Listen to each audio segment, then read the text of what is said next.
Shalom, shalom, j'espère que vous allez bien. Ici votre pasteur, le pasteur Jacques Ishiditi.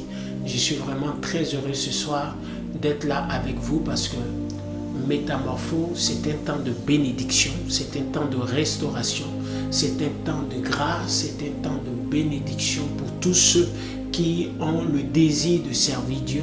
Et je crois que ce soir, si tu prêtes oreille à ce qui va être dit, ça sera pour toi une bénédiction glorieuse au nom de Jésus de Nazareth.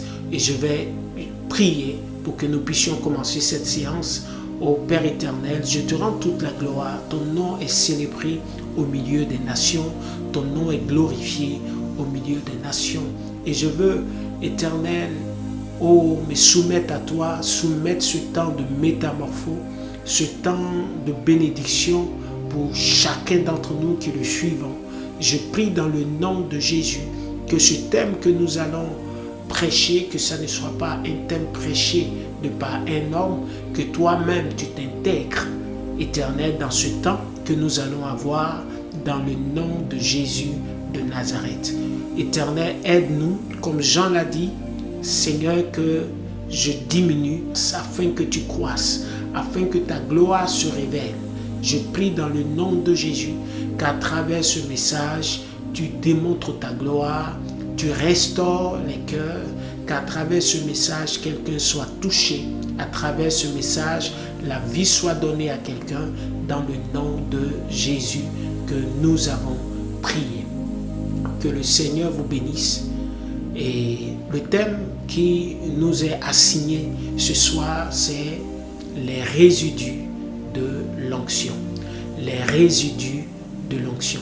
C'est un thème qui peut sembler bizarre, mais cela a son importance. Par manque de compréhension de l'onction, beaucoup d'entre nous faisons des erreurs, beaucoup d'entre nous cherchons l'onction, mais sans savoir aujourd'hui comment l'onction fonctionne.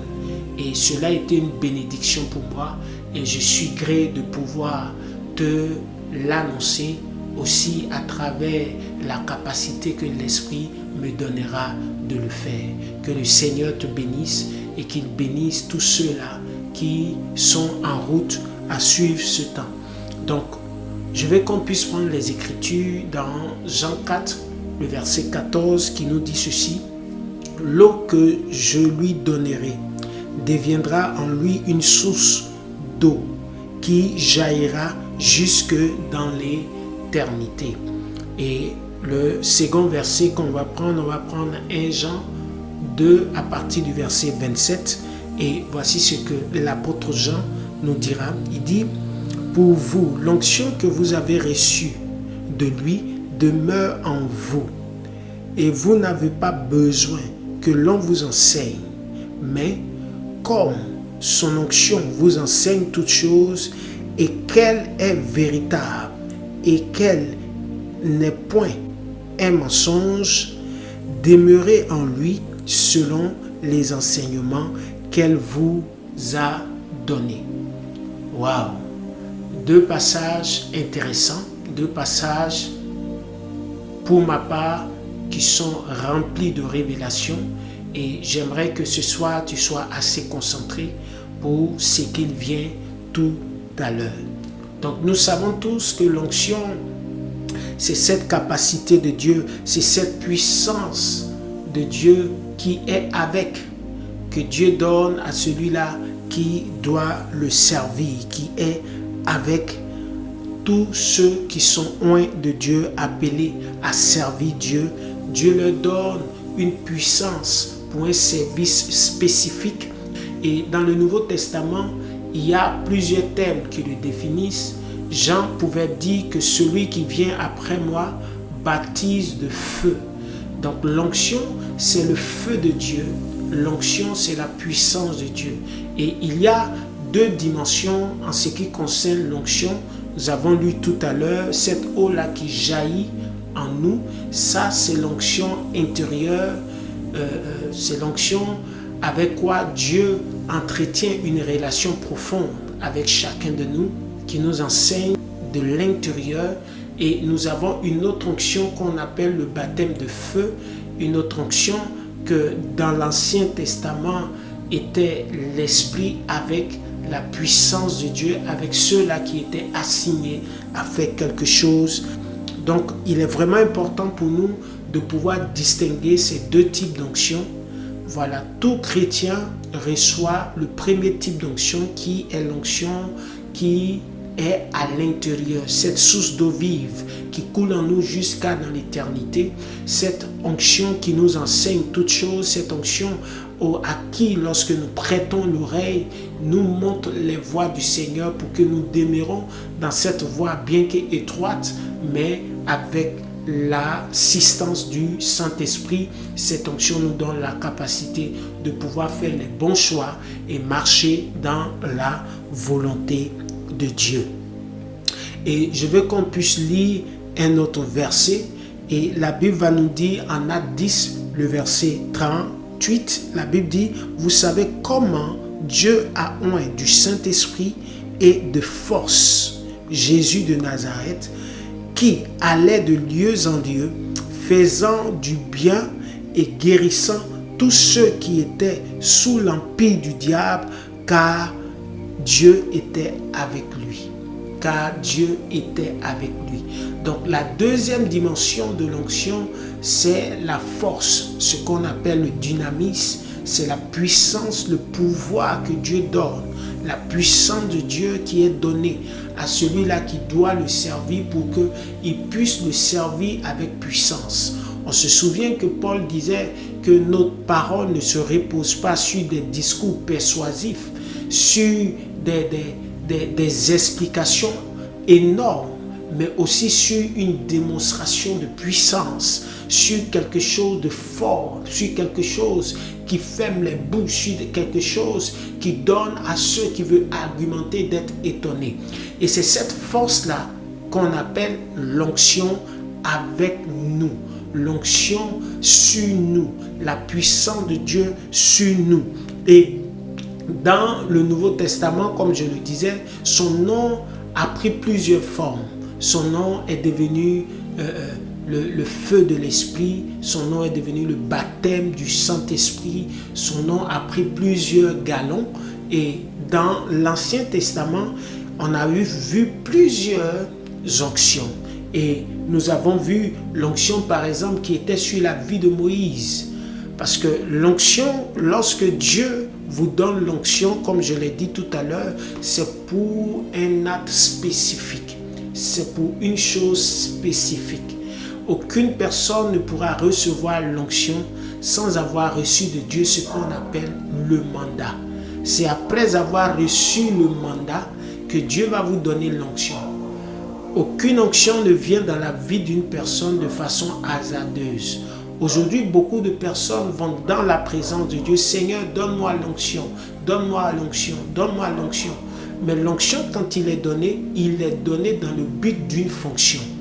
Et il est important d'abord pour vous de savoir quelle est la fonction de Dieu et demander l'onction qui équivaut à cette fonction de Dieu. Il faut comprendre la profondeur de tous ces thèmes qui sont donnés par les Écritures afin que vous puissiez l'expérimenter de façon plus claire. Et en un mot, Dieu devrait se démontrer, Dieu devrait marquer sa présence avec sa puissance. Il découvrirait le nom de Dieu de par la bouche de Moïse, et en plus de découvrir le nom de Dieu par la bouche de Moïse, il devait aussi découvrir la puissance de Dieu de par la main de Moïse. Parce que vous savez, sans la puissance de Dieu, il arrive par moments que nous ne sommes pas assez capables de convaincre quiconque. C'est pourquoi notre discours ne se repose pas seulement sur des discours persuasifs. Vous savez, selon la théologie, on peut expliquer, mais il y a des explications qui ont besoin de démonstration pour que certains cœurs puissent venir à Dieu. Et c'est là que l'onction rentre en ligne de compte, cette puissance que Moïse avait pour démontrer à Pharaon que celui qui nous a appelés est le véritable Dieu, celui qui nous a appelés est celui-là qui détient l'autorité dans les cieux, sur la terre et même sous la terre et au-dessus des cieux. il fallait que cette démonstration-là soit effective. Et Moïse a reçu une onction assez particulière. On a vu des gens comme Samuel qui avait une onction particulière. La Bible dit que de la bouche de Samuel, aucune parole n'est tombée par terre. En un mot, il avait une onction qui avait le pouvoir de rendre visible tout ce qu'il disait, de rendre vivant tout ce qu'il disait de par sa bouche. Et là était la force de Samuel, cette onction qui transforme ses paroles en la volonté de Dieu. On a vu des gens comme Élie qui étaient puissants en action, qui lui, quand il arrivait dans un endroit, la Bible dit que son rôle premier était d'amener le cœur des fils vers les pères, le cœur des enfants de Dieu, vers Dieu lui-même d'abord. Et il était venu avec une puissance de telle sorte que quand le peuple était éloigné de Dieu à cause de la sorcellerie qu'avait apporté Jézabel, il a posé une action en lisant la Bible à travers nos pasteurs qui nous disaient comme ça que Élie a fait descendre le feu. Mais ce feu-là était dû à cette onction qu'il avait reçue. Parce qu'il fallait qu'il démontre la gloire de Dieu. Et on a eu plusieurs. Dans le Nouveau Testament. On se rappelle en Acte 2, la Bible parle de ce que les disciples, les 120 qui étaient rassemblés dans la chambre haute, ont reçu ce qu'on appelle le baptême du Saint-Esprit. On se souvient que pour la première fois, Jésus souffla sur les disciples et il leur a dit « Recevez l'Esprit ». Mais ils étaient encore dans l'incapacité. Cette onction qu'il avait prononcée sur eux était l'onction qui travaillait à l'intérieur, l'onction interne qui travaillait à l'intérieur de jusqu'à ce que arrive le temps où sur eux, à cette heure-là, dans la chambre haute, est descendu comme une langue de feu, la puissance du Saint-Esprit qui les a transformés en des gens qui n'avaient plus peur de la foule, en des gens qui n'avaient plus peur des trônes, en des gens qui n'avaient plus peur des dominations, de la réaction du peuple vis-à-vis d'eux. Et la Bible dit que Pierre, qui avait rassemblé le peuple, parce que à lui avait été donné le gouvernement, l'onction du gouvernement de l'église à Jérusalem, la Bible dit que Pierre s'est mis en avant et il a commencé à annoncer l'évangile avec force et efficacité. Et la Bible dit que les gens étaient étonnés de les entendre. D'autres les entendaient parler en langue. D'autres les entendaient dans leur propre langue. Un baptême puissant, un baptême glorieux qui a marqué la vie de toute l'église primitive. Et cela est vraiment important. Et l'une des choses à savoir sur l'onction, c'est que l'onction a la capacité d'être transférée. L'onction a la capacité d'être transférée. Et quand vous travaillez avec l'onction, vous devez mettre dans votre conscience que cette onction que vous avez reçue de Dieu peut être transférée. Il va arriver le temps où nous aurons besoin de transférer cette onction par rapport à la vision que nous portons. Et il est important de savoir que l'onction a la capacité d'être transférée dans un homme et a aussi la capacité d'être transférée dans un objet. Et je veux qu'on puisse lire ce verset. Et voici ce que l'Écriture va nous dire. 1 Roi 19, le verset 16, la Bible dit « Tu oindras aussi Jéhu, fils de Nimshi, pour roi d'Israël. Tu oindras Élisée, fils de Shaphat, d'Abel Méhola, pour prophète à ta place. » Donc, une manière de dire que l'onction a la capacité d'être transférée dans la vie d'un homme. L'onction aussi a la capacité d'être transférée dans un objet. Et la Bible dit en Actes 19, le verset 12, que au point qu'on appliquait sur les malades des linges ou des mouchoirs qui avaient touché son corps, et les maladies les quittaient et les esprits malins sortaient. Donc, voici quelqu'un qui avait pu transférer l'onction dans des objets. L'une des choses aussi à savoir sur l'onction, c'est que l'onction peut se multiplier. L'onction peut se multiplier. Quelqu'un peut recevoir l'onction et cette onction a la capacité d'être doublée, d'être multipliée. Et la Bible dit que en 2 Rois 2, le verset 9, qu'Élisée va demander une chose à Élie. Il va dire quoi? Lorsqu'il eut passé, Élie dit à Élisée, demande-moi ce que tu veux et je le ferai pour toi, avant que je sois enlevé d'avec toi. Élisée répondit, qu'il y ait sur moi, je te prie, la double portion de ton esprit. Il veut parler ici de l'onction, la double portion de ton onction. La double portion de ton onction. Donc l'onction peut être multipliée. L'une des choses aussi à savoir sur l'onction, c'est que l'onction peut être additionnée. L'onction peut être additionnée. On peut voir cela avec David qui avait reçu l'onction royale.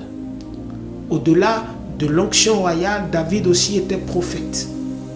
Au-delà du prophétique, David aussi était prêtre, selon l'ordre de Melchisédek. Voilà. David aussi était prêtre. Et la Bible démontre en plusieurs lieux où David a prophétisé avec les fils de prophètes qui prophétisaient avec Samuel. Et la Bible dit que de par la bouche de Pierre, et je veux qu'on puisse lire cela, de par la bouche de Pierre, qui va dire en Actes 2, le verset 30, qui va dire ceci, comme il était prophète et qu'il savait que Dieu lui avait promis avec serment de faire asseoir l'un de ses descendants sur son trône. Donc David était un prophète. Et quand tu lis le livre de 1 Chronique 1, tout le chapitre, tu verras que David aussi avec la fonction de prêtre. Et tu vas même aller encore dans 1 Chronique 16 où la Bible dit que lorsque on devait le prendre de la maison d'Obed-Édom et envoyer dans la cité de David, parce que il fallait que cette hache soit entretenue par un sacrificateur, par quelqu'un qui avait la capacité, qui avait le rang de prêtre. Et la Bible dit que Zadok et tous ces autres étaient en l'attente, mais l'âge de l'Éternel était plutôt dans la cité de David. En un mot, David avec la fonction de prêtre. Donc l'onction peut être multipliée. Une personne peut avoir plusieurs casquettes à travers l'onction. En ce qui concerne le service, en ce qui concerne, c'est pourquoi vous allez voir, il y a des gens qui excellent dans l'église dans plusieurs domaines. Dans plusieurs domaines. Il y a des choses que j'ai expérimentées personnellement en ce qui concerne l'onction, la capacité de l'onction d'être multipliée dans la vie d'une personne, la capacité d'être additionnée dans la vie d'une personne. Donc, on peut vous transférer plusieurs onctions, mais sachez une chose dont vous ne devez pas vous détourner, c'est que chaque onction viendra toujours avec un mandat. Chaque onction viendra toujours avec un mandat. Donc, l'onction aussi peut être enlevée, peut être soustrait. L'onction peut être enlevée, peut être soustrait. On peut voir par exemple la royauté de Saül. Lorsque Mika se plaignait de l'attitude de David devant l'œil de l'Éternel, la fille de Saül, David a donné cette parole. Dieu m'a préféré par rapport à ton père et c'est pourquoi il m'a donné ce trône. En un mot, Dieu a ôté de la vie de ton père l'onction qui lui permettait de demeurer sur le trône, qui permettait à sa famille de demeurer sur le trône et il a donné à David. Il a donné à David.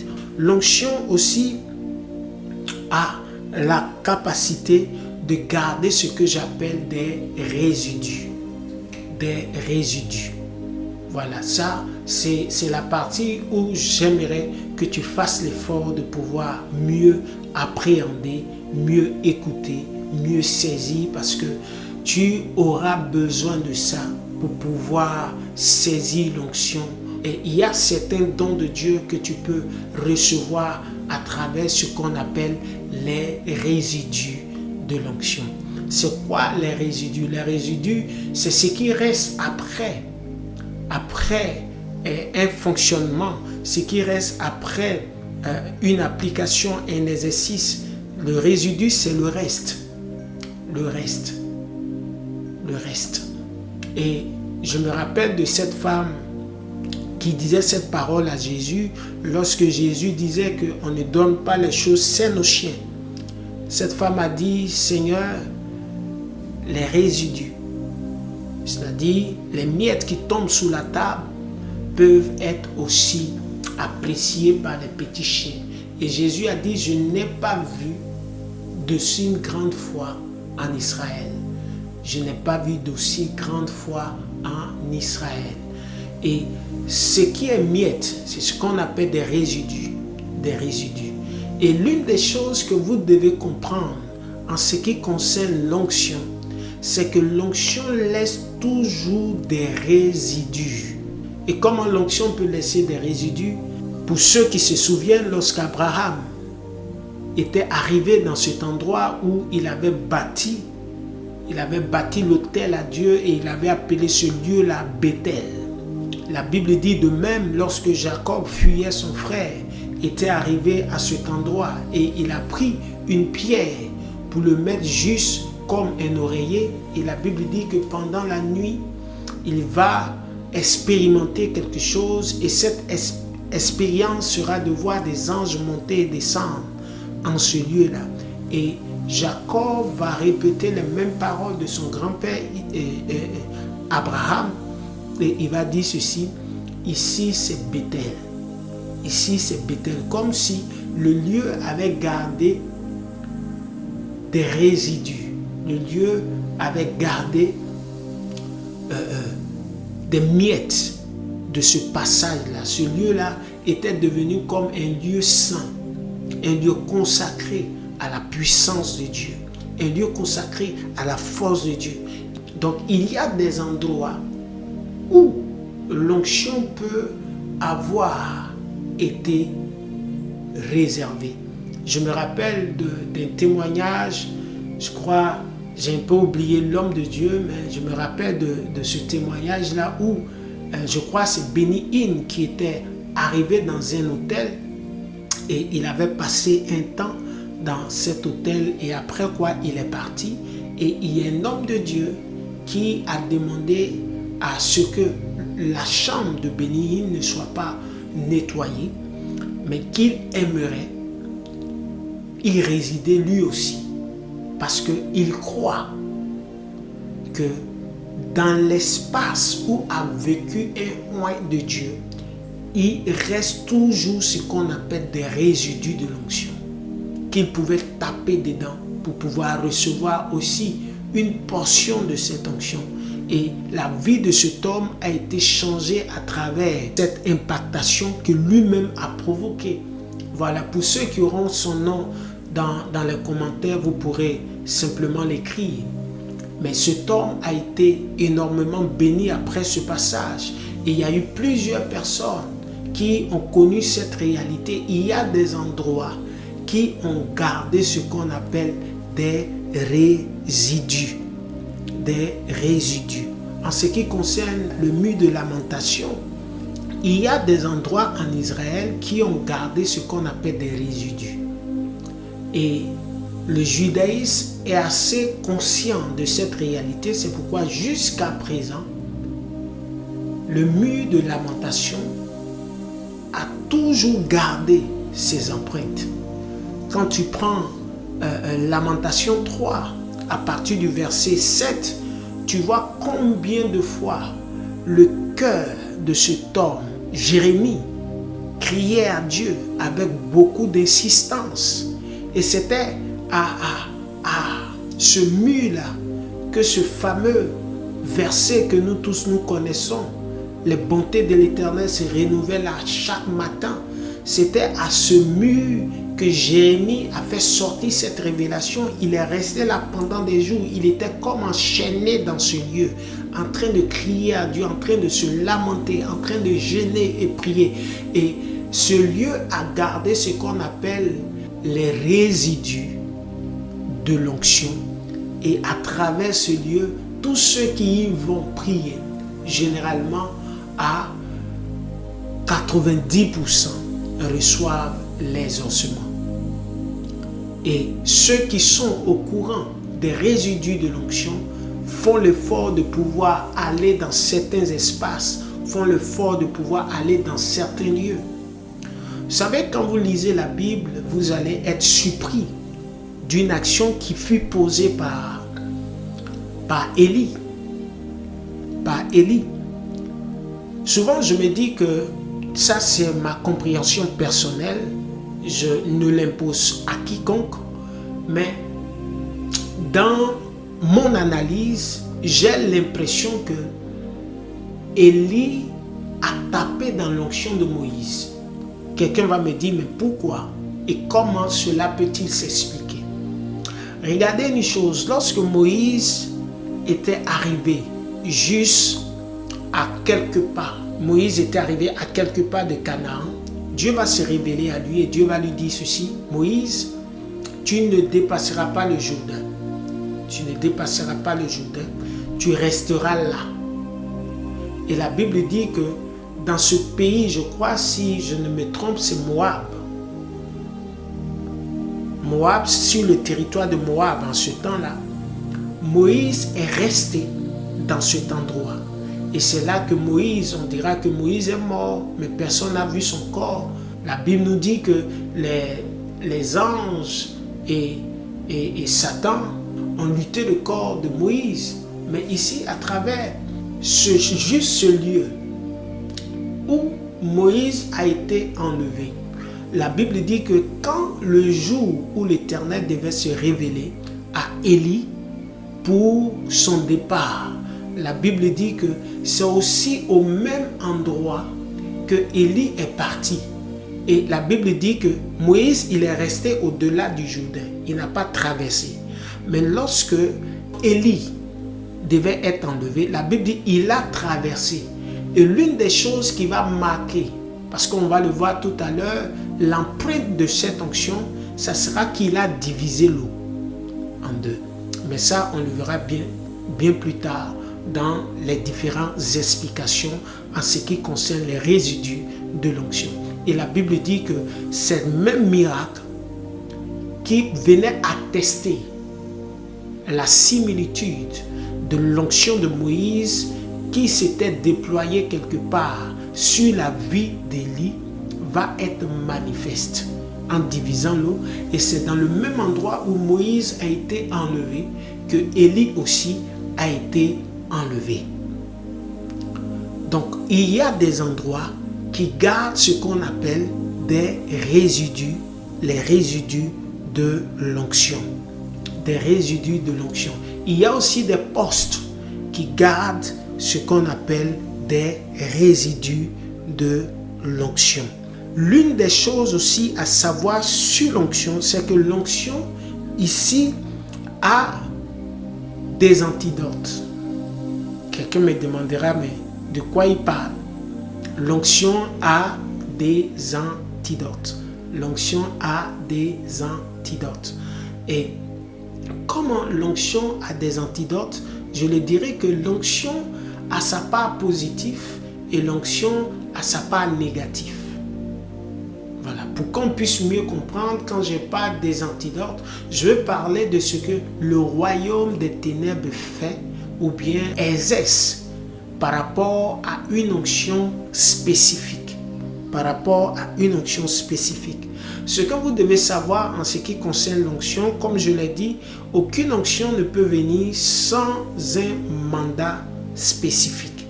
L'onction travaille avec le mandat. L'onction travaille avec un appel spécifique. Et certaines onctions ont déjà des antidotes. Je parle de certaines onctions. Il y a certaines onctions qui ont déjà des antidotes. Et ce que j'appelle le positif et le négatif. Et comment cela s'explique-t-il? Quand nous recevons l'onction, ou bien une onction spécifique, vous allez comprendre que cette onction va nous donner ce qu'on appelle une posture. Cette onction aussi va nous donner une disposition. Cette onction va nous donner une conduite. On peut le remarquer avec Élie. La Bible dit qu'il était vêtu de peau de chameau. C'était quelqu'un qui était isolé. La preuve en est, on n'a aucune histoire avant son apparition en ce qui concerne Akab, le roi. La Bible dit Élie le Tishbite, un homme sorti de nulle part, qui apparaît et qui commence à réagir comme s'il n'avait pas de passé et il n'avait qu'un présent. Et beaucoup de théories diraient que c'est quelqu'un que Dieu a pris du ciel, c'est quelqu'un de temps. Mais ici, ce qu'on doit comprendre, c'est que Élie était un homme isolé. Quand on dit de Tishbite, le Tishbite, c'est-à-dire qu'il était à Tishbite. Voilà, dans cette région-là, mais il était une personne assez isolée dont on n'avait pas l'histoire. Et on va aussi le comprendre plus tard dans l'explication. Donc, ici, le diable peut utiliser ce qu'on appelle les angles morts de cette posture, les angles morts de cette disposition pour pouvoir essayer d'arrêter cette onction. Pour pouvoir arrêter cette onction. Et l'une des premières onctions qui a connu cette réalité, c'était l'onction qui était sur la vie de Samson. L'onction qui était sur la vie de Samson. Et comment le diable a réussi à atteindre Samson? La Bible dit que Samson avait une posture. Et cette posture, c'était la posture de l'isolation. Il était nazaréen, consacré à Dieu. Donc, c'était des personnes assez bizarres en termes de personnalité. Des personnes qui étaient peu sociables. Et le seul endroit où il pouvait trouver son bonheur ou bien trouver la joie de vivre, c'était auprès des prostituées. Qu'est-ce que je veux dire? Pas que l'onction l'a poussé vers les prostituées, mais la posture de la solitude l'a amené à aller vers quelqu'un qui est libre à recevoir tout le monde. Parce qu'il était en quête d'amitié, en quête d'amour. Parce que l'onction qu'il avait reçue était une onction qui l'isolait. Et pour lui, c'était une solution parce que souvent, lorsqu'on ne fait pas attention de la posture que cette onction vient avec, on risque de se faire avoir par une machination démoniaque et nous pouvons être affaiblis grâce à ces choses-là. Donc, chaque onction peut avoir un antidote. Les onctions spécifiques que nous connaissons ont été déjà taguées spirituellement.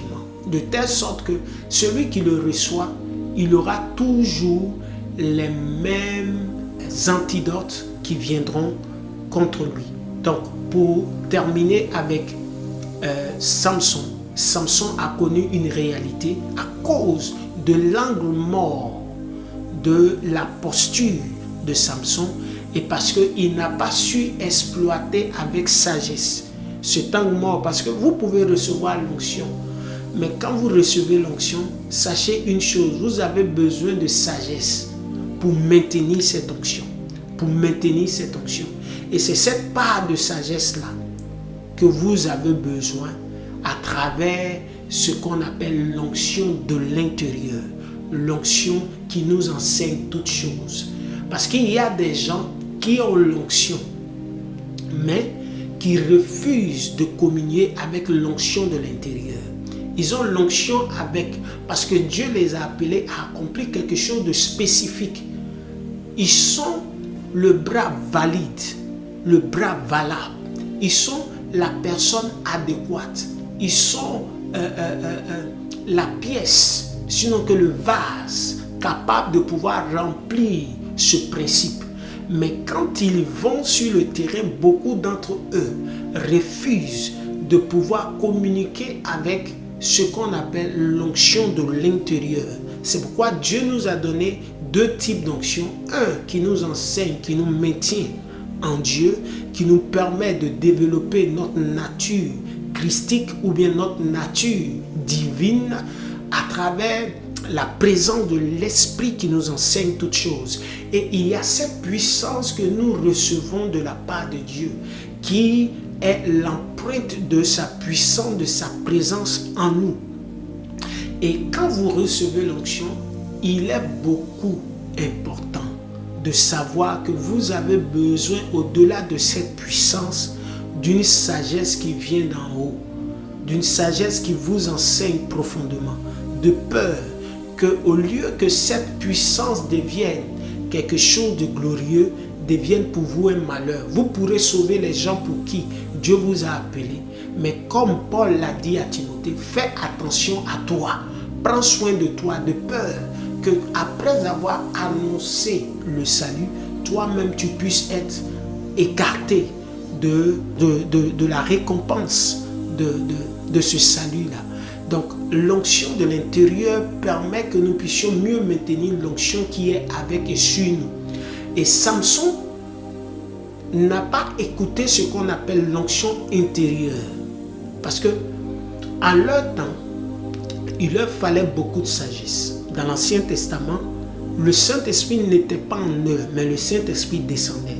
C'est pourquoi il y a des thèmes qu'on peut aujourd'hui percevoir qui est « Et la voix de l'Éternel est venue jusqu'à moi ».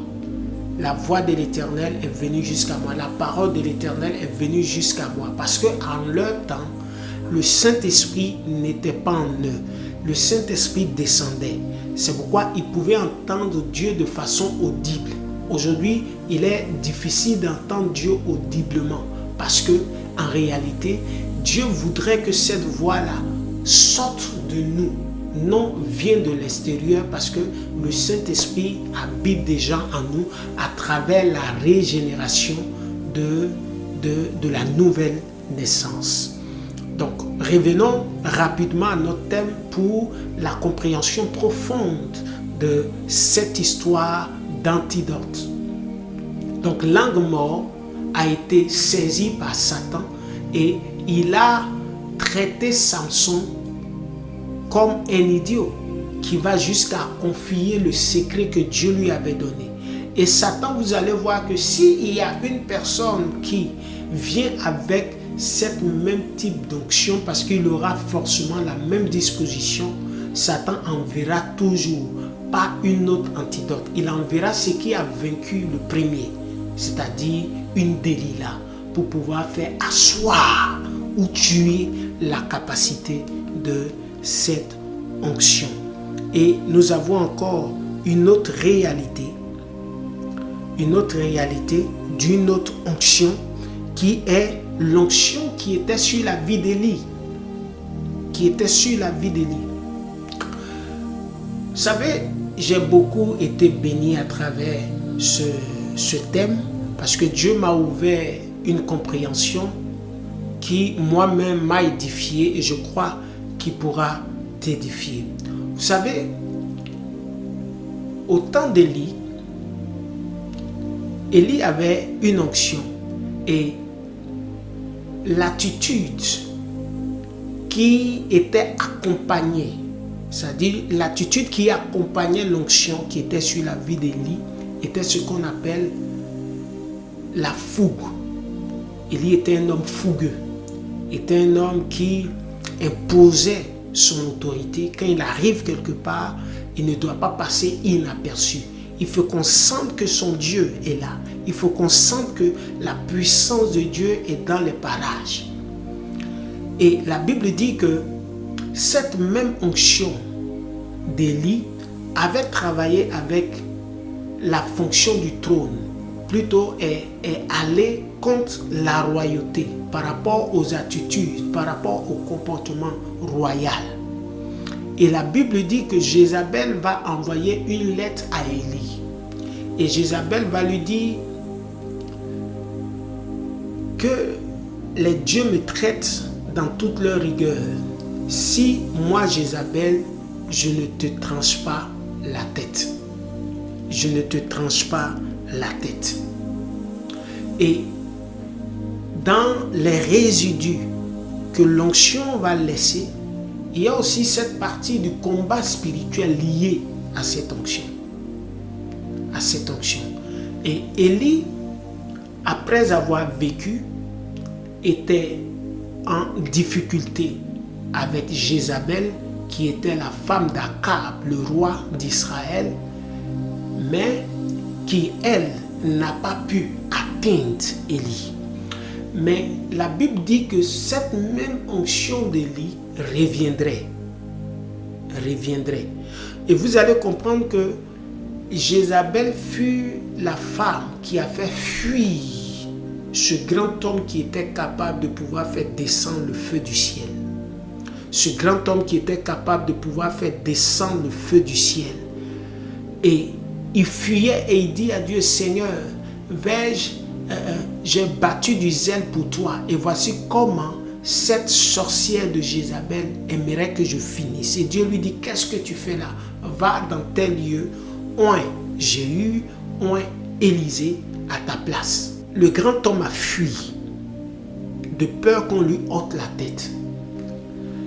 Mais Jézabel, en réalité, ne combattait pas Élie en tant que personne, mais combattait ce qu'on appelle l'onction d'Élie. Et la Bible dit que Élie va revenir à travers un homme qui s'appelle Jean le Baptiste. Jean le Baptiste, qui vient, qui a un manteau aussi qu'on connaît de chameau, qui se vêtait comme Élie. J'ai dit que l'onction donne ce qu'on appelle des postures et qui avait une similitude dans l'agissement. Une personne isolée du désert qui sort de nulle part. Parce que la Bible dit qu'après la naissance de Jean-Baptiste et tout ça après sa consécration à Dieu, et Jean-Baptiste avait disparu de la cité jusqu'à ce qu'il apparaisse. On dit parut un homme du nom de Jean. C'est pour dire comme Élie qui s'était isolé, Jean-Baptiste qui était isolé paraît comme Élie. En deuxième lieu, il va finir de baptiser. Élie avait baptisé d'eau et de feu. Mais quant à lui, il va donc baptiser maintenant d'eau. Je vais vous montrer la similitude et la posture que l'onction peut garder. Et ce dernier va donc être en conflit encore avec l'autorité en place, qui était Hérode, et la femme d'Hérode qui était Hérodias, la femme du frère d'Hérode qui a été prise comme femme, et Hérode a tué son frère. Et la Bible dit que Hérodias va accomplir la volonté de Jézabel. En un mot, le temps de Jézabel d'Élie s'est transporté. Le même esprit qui combattait l'onction d'Élie va se transporter dans la vie d'Hérodias. Et regardez ce que Hérodias va faire. Elle va terminer le projet depuis combien d'années, des milliers, plus d'un millier d'années, va accomplir le vœu de la lettre de Jézabel en demandant à sa fille, tout ce que je te demande. On lui dit, demande-moi tout ce que tu veux. Elle va prendre conseil auprès de sa mère. Et voici le conseil de sa mère. Je veux sa tête sur un plateau, comme Jézabel avait prononcé à Élie, que toi, que les dieux me traitent dans toutes les rigueurs, si je ne ôte pas ta tête. Si je n'ôte pas ta tête. Donc, les résidus de l'onction qui étaient sur la vie d'Élie étaient les résidus négatifs de l'onction qui était sur la vie d'Élie, était ce démon de Jézabel qui était attaché à Élie. Et vous allez voir dans Apocalypse, qui est la révélation de notre temps, parce que Apocalypse c'est révélation. Quand on dit Apocalypse, ça fait peur. Mais le vrai nom de ce livre, c'est Révélation, qui est la révélation de notre temps. Il va être ramené le même esprit qui est Jézabel. La Bible va parler de Jézabel. Tu as laissé la femme Jézabel prophétiser. Tu as laissé la femme Jézabel enseigner. Parce que il y aura et il y a dans notre temps des gens qui auront le même type d'onction d'Élie. Et le combat de Jézabel sera de tuer ses prophètes. Et la Bible dit que Dieu va dire que Jézabel a tué mes prophètes. Toujours en Apocalypse. Dans le sens où Jézabel s'attaque à un certain type d'onction. Jézabel s'attaque aux prophètes. Jézabel s'attaque aux prophètes de puissance. Jézabel s'attaque aux prophètes qui ont la même similitude de manifestation comme Élie. Juste pour m'arrêter là sur Élie, et je vais prendre une autre histoire qui est Géasi et Élisée. Élisée a ignoré ce qu'on appelle la posture, les résidus de l'onction qui étaient sur la vie de son père. Voici un acte similaire qui va se passer, que je veux qu'on puisse prêter attention à cela. Et quand il est arrivé au temps d'Élisée, il a manifesté doublement ce que son père a fait. Mais les résidus négatifs et les résidus positifs n'ont pas été considérés. La preuve en est, Élisée n'a pas eu de successeur. Parce que Élisée n'a pas lu l'aspect prophétique de cette onction. Quelqu'un dira, c'est un prophète puissant, ainsi de suite. Mais la Bible dit que cela nous a été donné afin que cela soit pour nous une éducation nouvelle. Et je veux que tu puisses saisir cette réalité avec moi. Géasi fut le premier serviteur d'Élisée. Géasi fut le premier serviteur d'Élisée, qui est resté avec lui pendant des années. Il a formé. Et la Bible dit, arrivé à un certain moment, dans cette vie d'isolation, parce que ce type de prophète, ou bien ce type d'onction, est une onction qui isole. Ce n'est pas une onction publique. Il vient, il agit publiquement. Après cette vie publique, il va s'isoler. C'est comme ça que la vie d'Élisée a été comme celui de son père. Et la Bible va dire que au temps d'Élisée, Géasi qui vient en tant que son serviteur va être quoi? Déchu de cette lignée-là. À cause de son acte qu'il avait posé, il allait être déchu. Ou bien il a été déchu par Élisée parce que Élisée n'a plus voulu qu'il sert auprès de lui à cause de ce qu'il avait un intérêt particulier. Mais cela me ramène dans l'histoire d'Élie lui-même, qui avait un premier serviteur à qui il avait demandé d'aller voir s'il pouvait voir les nuages. Et la Bible dit que ce serviteur-là est allé poser cette action et il est venu dire, je vois des nuages comme la poignée de la main. Un point de la main. Et la Bible dit que après cela, quand Jézabel était en train de poursuivre Élie va dire à ce serviteur, il va dire à ce serviteur, reste ici pour que je sauve ma vie. Toi, cherche-toi. Différemment d'Élisée qui fut accroché à Élie jusqu'à la fin. Mais quant à Géasi et Élisée même, c'était de répéter les mêmes choses. Mais malheureusement, après avoir laissé son premier serviteur, il n'a point cherché un autre serviteur pour que ce dernier-là puisse régner à sa place. Et la Bible dit, Parce que l'onction n'avait pas trouvé un autre vase, pour remplir, n'avait pas trouvé un autre vase pour remplir. L'onction est restée dans ses eaux. Et ces eaux opéraient des miracles. Quel gâchis! Quel gâchis! Donc, dans l'onction d'Élisée, on pouvait trouver ces résidus, des traces négatives et des traces positives. Et les traces négatives, comme je le dis, c'est une organisation, un complot démoniaque vis-à-vis de certains types d'onction. C'est pourquoi quand vous priez et que vous demandez à ce qu'un homme de Dieu puisse vous imposer la main, ou vous avez un père spirituel qui a une onction particulière et que vous voudrez que cet homme-là devienne une bénédiction pour vous, ne regardez pas seulement à ce que l'onction peut produire en termes d'action, de puissance, mais regardez aussi la posture et la position avec laquelle cet homme-là arrive à maintenir l'onction. Si vous pouvez saisir ça, vous pourrez éviter les traits de Satan. Vous pouvez éviter les plans démoniaques de Satan vis-à-vis de cette onction que vous avez reçue.